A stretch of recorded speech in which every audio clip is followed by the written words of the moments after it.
Monsieur Louis, pour la question à la secrétaire d'État à l'Asile et à la Migration, la situation des Roms à la gare de Niort à Bruxelles.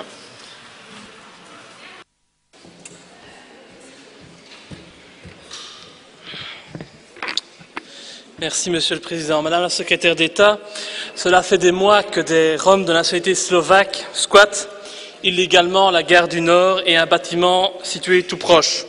Alors vous le savez, Madame de Bloch, la Slovaquie est un pays européen démocratique qui n'opprime pas ses ressortissants. Alors deux choses l'une, soit vous contestez cette réalité et vous dénoncez le comportement des autorités slovaques au niveau européen, soit vous prenez vos responsabilités et vous faites preuve de courage, comme l'a fait le président Sarkozy en France, et vous renvoyez ces Roms en Slovaquie, leur pays d'origine.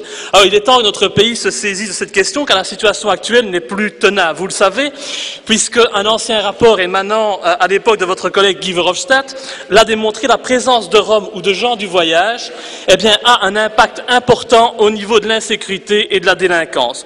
On peut le constater à la gare du Nord, les Roms qui sont présents n'ont pas la volonté de travailler, ils n'ont pas la volonté de s'intégrer en Belgique, ils ne connaissent même pas notre langue et leurs enfants ne sont pas scolarisés. Alors comment croyez-vous donc que ces gens peuvent survivre? Bien entendu qu'ils sont obligés de voler, de commettre des méfaits ou d'être réduits à la mendicité. Alors je vous demande donc d'agir pour la sécurité et la tranquillité des Belges et des riverains de la gare du Nord, mais aussi pour le bien-être de ces Roms et de leurs enfants. Il est de votre devoir de forcer la Slovaquie, État membre de l'Union européenne, à respecter ses obligations envers ses ressortissants. Allez-vous donc enfin intervenir en ce sens et procéder à l'expulsion de ces individus, de préférence aux frais de la Slovaquie? Je vous remercie. Merci, Madame la secrétaire d'État.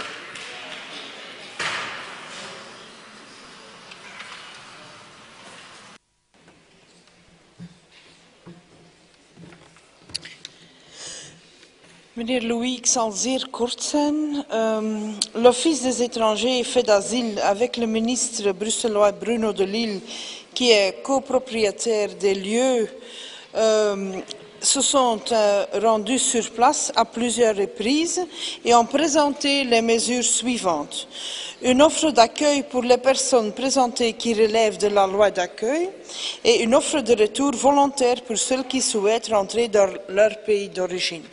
S'agissant des offres d'accueil, les personnes concernées ont refusé. Vous en conviendrez que cette offre repose sur une base volontaire, il n'est pas possible à mes services de contraindre ces personnes à rejoindre ces centres. Et s'agissant du retour volontaire, je vous affirme que plusieurs familles ont décidé de rejoindre leur pays d'origine. Merci. Merci, Madame la secrétaire d'État. Monsieur Louis. Moi, qu'on puisse dire, c'est que ça prend beaucoup de temps, mais vous savez, l'idéal européen, ce n'est pas de vivre dans une caravane ou dans une gare sans travailler. Et donc, je crois que la question des Roms nécessite une prise en charge au niveau européen, car en général, ce sont des Européens qui viennent dans nos pays pour passer l'hiver au chaud et qui, après cette période, rentrent chez eux dans leur pays d'origine. Mais ce tourisme est malsain et il n'a que trop duré. Et c'est un peu trop facile que des illégaux viennent profiter chez nous de nos largesses, alors que l'on demande sans cesse à la population belge de se serrer la ceinture. Et le pire, c'est que les pays d'origine des Roms, comme la Bulgarie, la Roumanie, la Slovaquie, ils reçoivent des aides européennes importantes, financées par les contribuables belges.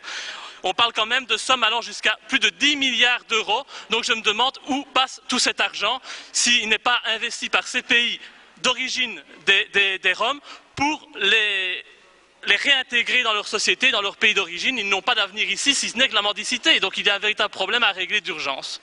Je vous remercie.